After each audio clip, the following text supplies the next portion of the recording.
और अब खबर ग्वालियर से, जहां पत्नी की हत्या करने का एक और वीडियो सामने आया है। युवक ने हत्या के बाद फेसबुक पर लाइव किया, पिस्टल लेकर लाइव करता दिखा। हत्या का आरोपी पत्नी के धोखे के किस्से सुनाता आया नजर। फेसबुक लाइव का फुटेज सामने आया है, दोनों के बीच लड़ाई का वीडियो भी सामने आया है। आरोपी ने इंस्टा पर भी विवाद का वीडियो जारी किया, रील बनाकर लड़ाइयों का वीडियो पोस्ट किया है। तो बड़ी जानकारी, जहां आपको बताते चलें कि पत्नी की हत्या करने का एक और वीडियो सामने आया है।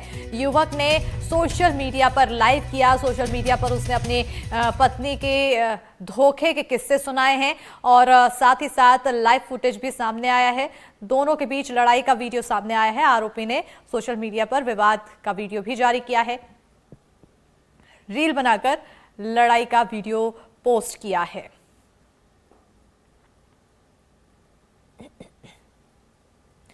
तस्वीरें आपको दिखा रहे हैं। आपको बताते चले, इस व्यक्ति ने अपनी पत्नी पर गोली से हत्या कर दी, गोली से फायरिंग कर उस पर उसकी हत्या को अंजाम दिया, हत्या की वारदात को अंजाम दिया। इस दौरान जब पुलिस मौके पर पहुंची तो पुलिस को भी इसने धमकाने की कोशिश की, जिसके बाद पुलिस ने इसे धर दबोचा। तो वहीं अब इस पूरे मामले का एक और नया वीडियो सामने आया है, आरोपी ने खुद सोशल मीडिया प्लेटफॉर्म पर पोस्ट किया है।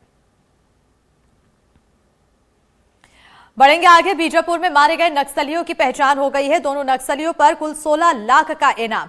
एक नक्सली का नाम PPCM हिड़मा पोडियाम, दूसरे की पहचान मुन्ना मड़काम के रूप में हुई।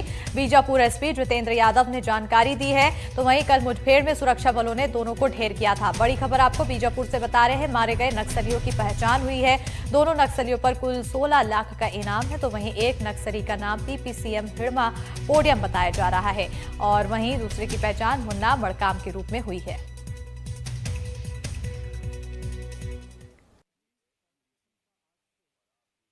लेंड्रा कोरचोली के जंगलों में कंपनी नंबर 2 के कमांडर वेल्ला मोडियाम सहित 40 से 50 नक्सलियों की सूचना मिली थी, जिस पर से DRG अन्य बल ऑप्स पर रवाना हुए थे। ऑप्स के दौरान सुबह से ही मुठभेड़ जारी था और दोपहर तक मुठभेड़ जारी रहा। सर्चिंग के दौरान 2 माओवादियों के शव बरामद हुए, जिसकी शिनाख्त आज हो गई है। 2 माओवादी कंपनी नंबर 2 के PPCM और PM स्तर के हैं, जिन पर कुल 16 लाख का इनाम घोषित है। और इससे पर ज्यादा जानकारी के साथ सहयोगी पंकज सिंह भदौरिया जुड़ चुके हैं। सीधा रुख करेंगे सहयोगी की ओर। पंकज, अब नक्सलियों की पहचान हो चुकी है, मारे गए नक्सलियों की। कौन है ये लोग, आखिर इनका कितना ज्यादा वर्चस्व बताया जाता है नक्सलियों के बीच, क्या कुछ जानकारी? देखिए, कल सुबह एक मुठभेड़ को शुरू किया गया था और बीजापुर के जो मनकेली का जंगल पड़ता है, उस इलाके में फोर्स निकाली गई थी। उस इलाके में इन 2 नक्सलियों को मार के गिरा के लाया गया है और आज इनको प्रेस नोट जारी किया गया है। बता दूं कि ये दोनों नक्सली गंगालूर एरिया में सक्रिय है और लंबे समय से गंगालूर एरिया में ही काम कर रहे थे। जिसके बाद सूचना के बाद में बीजापुर SP जितेंद्र यादव ने भी बताया भी है कि उस इलाके में फोर्स को निकाला गया था और नक्सलियों को मार गिराया गया। साथ में ये भी बताया गया कि उस इलाके में कई नक्सलियों की मौजूदगी है, जिसके लिए ऑपरेशन को भी उस इलाके में तेज किया गया। जी बिल्कुल।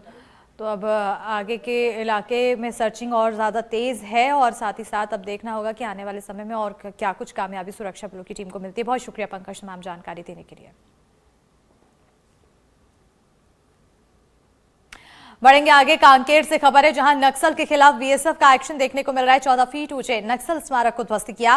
वट्टेकाल जंगल में नक्सलियों ने स्मारक बनाया था। नक्सली नेता नागेश के नाम पर रखा था स्मारक का नाम। तो वहीं बता दें कि नक्सल के खिलाफ सर्चिंग अभियान लगातार प्रशासन चला रहा है। अंदरूनी इलाके में भी सर्चिंग ऑपरेशन जारी है और इसी बीच यहां पर एक बड़ा एक्शन देखने को मिला। 14 फीट ऊंचे नक्सल स्मारक को ध्वस्त किया गया।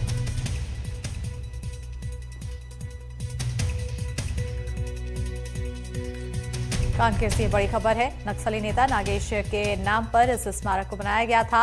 नक्सल के खिलाफ सर्चिंग अभियान लगातार की जा रही है और इसी दौरान यह स्मारक मिला, जिसे BSF के जवानों ने ध्वस्त कर दिया है। कांकेर में नक्सल के खिलाफ BSF का अभियान देखने को मिल रहा है। 14 फीट ऊंचे नक्सल स्मारक को ध्वस्त किया गया। और जो ऊपर, थोड़ा ऊपर वाले पे पैर रख। उज्जैन से बड़ी खबर है, जहां फसल बीमा के क्लेम की मांग की जा रही है। किसानों ने तहसील कार्यालय का घेराव किया। हजारों ट्रैक्टर लेकर किसान पहुंचे महिदपुर तहसील। खराब हुई सोयाबीन के लिए बीमा राशि की मांग की है, तो किसानों ने प्रदेशव्यापी आंदोलन की चेतावनी भी दी है। उज्जैन से ये बड़ी जानकारी आपको बता रहे हैं, जहां फसल बीमा के क्लेम की मांग यहां पर की गई। किसानों ने तहसील कार्यालय का घेराव किया है और हजारों ट्रैक्टर लेकर किसान महिदपुर तहसील पहुंचे। खराब हुई सोयाबीन के लिए बीमा राशि की मांग, इसी के तहत उनकी नाराजगी देखने को मिल रही है। अगर उन्हें बीमा राशि नहीं मिलती है तो इसके तहत किसानों की तरफ से प्रदेशव्यापी आंदोलन की चेतावनी भी दी गई है।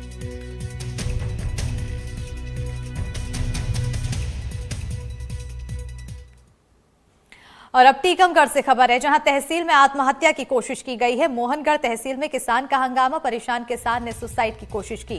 किसान ने कर्मचारियों पर भ्रष्टाचार का आरोप लगाया है। साल भर पहले किसान के घर में आग लग गई थी, तो मुआवजे के लिए साल भर से चक्कर काट रहा किसान। तहसील के दौरे पर थे डिप्टी कमिश्नर। डिप्टी कमिश्नर ने सुनी पीड़ित की समस्या। बड़ी जानकारी आपको टीकमगढ़ से दे रहे हैं। तहसील में आत्महत्या की कोशिश की। मोहनगढ़ तहसील में किसान का यहां पर हंगामा देखने को मिला है। परेशान किसान ने सुसाइड की कोशिश की। किसान ने कर्मचारियों पर भ्रष्टाचार का आरोप लगाया है।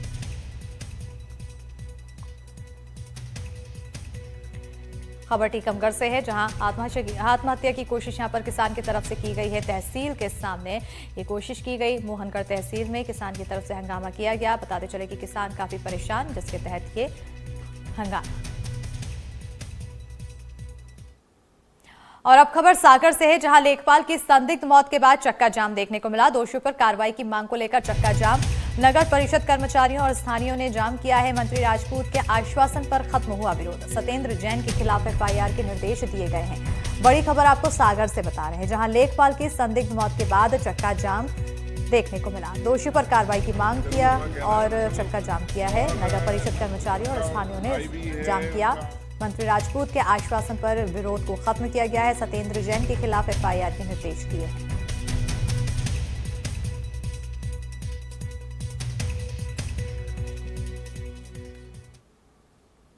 रायसेन में गैस गोदाम के पास बना स्कूल गैस एजेंसी के पास स्कूल बच्चों के लिए खतरा। तो वहीं स्कूल में पढ़ रहे 900 से ज्यादा बच्चे, गैस गोदाम में रखे जा रहे हजारों सिलेंडर। साल 2013 में भी उठाया गया था मुद्दा। 12 साल बीतने के बाद भी हालात जस के तस हैं। कलेक्टर ने कहा जांच के बाद होगी कार्रवाई। तो रायसेन से एक हैरान कर देने वाली खबर सामने आई है, जहां एक सीबीएसई स्कूल गैस गोदाम के पास चल रहा है। गैस एजेंसी के पास बना स्कूल बच्चों के लिए बड़ा खतरा है, लेकिन इसके बावजूद स्कूल का संचालन जारी है। स्कूल में पढ़ रहे 900 बच्चों की जान के साथ खिलवाड़ कर रही क्लासेस चलाई जा रही है। हैरानी की बात यह है कि साल 2013 में भी इस खबर को मीडिया ने दिखाया था, लेकिन उसके बाद भी आज भी हालात जस के तस बने हुए हैं। मामले को लेकर कलेक्टर ने जांच के बाद कार्रवाई की बात कही है। दूरी के हिसाब से तो आप देखा, दूरी वो ये हमारे बिल्कुल अलग रोड पे है, वो एनएच पे है एजेंसी, और बीच में दूरी पर्याप्त है, एक खेत भी है। फिर भी खतरा अगर है और लग भी रहा है, तो हम अपनी दृष्टि से, खतरे दृष्टि से जो उपाय होना चाहिए वो उपाय करके रखते हैं।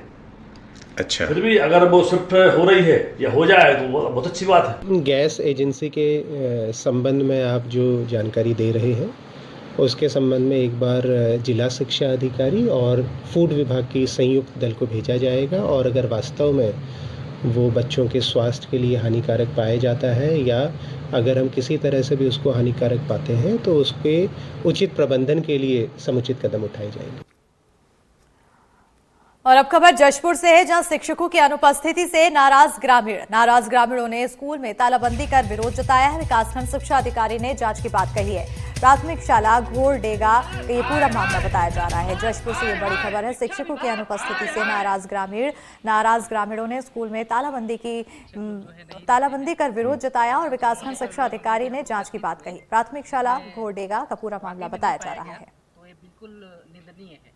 शिक्षा विभाग हाय हाय, शिक्षा विभाग हाय हाय, शिक्षा विभाग हाय हाय, शिक्षा विभाग हाय हाय।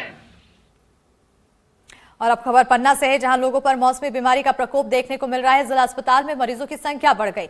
वायरल फीवर मरीजों की संख्या बढ़ी है, तो वायरल फीवर की चपेट में बड़े समेत बच्चे भी हैं। जिला अस्पताल में बेड बढ़ाने पड़ रहे हैं। तो पन्ना में मौसमी बीमारी का प्रकोप देखने को मिल रहा है। मौसम में लगातार हो रहे बदलाव का असर अब लोगों की सेहत पर साफ दिखाई दे रहा है।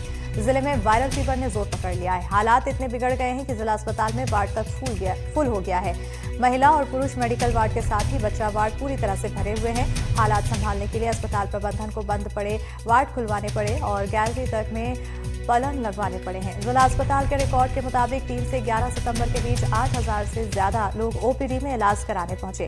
इनमें से 689 मरीजों को गंभीर हालात के कारण भर्ती करना पड़ा है। डॉक्टरों का कहना है इस समय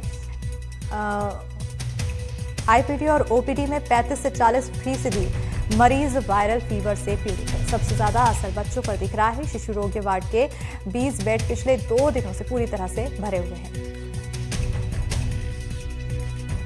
अभी वर्तमान में सबसे ज़्यादा बच्चे जो है सर्दी खांसी बुखार के आ रहे हैं। कुछ बच्चे उल्टी दस्त की वजह से भी हैं, कुछ बच्चे सीजर की वजह से भी हैं जिनको झटके आते हैं, कुछ बच्चे दिमागी बुखार के भी हैं। लेकिन ज़्यादातर बच्चे जो इस समय आ रहे हैं वो सर्दी खांसी बुखार मतलब जनरल वायरल फीवर जो चल रहा है अभी, एक दूसरे से संक्रमण भी फैलता है, उस वजह से ज़्यादा बच्चे भर्ती हो रहे हैं। और अब अगली बड़ी खबर सूरजपुर से, जहां गौरा बस्ती में हाथियों का आतंक देखने को मिला है। हाथियों ने धान मक्का की फसल की बर्बाद। वन विभाग की टीम मौके पर हाथियों को खदेड़ने की कोशिश, तो 2 दिन पहले भी हाथियों ने हमला किया था। हाथी के हमले में गई थी महिला की जान। ग्राम गौरा में शिविर लगाकर लोगों को जानकारी दी जा रही है। सूरजपुर से ये बड़ी खबर है, जहां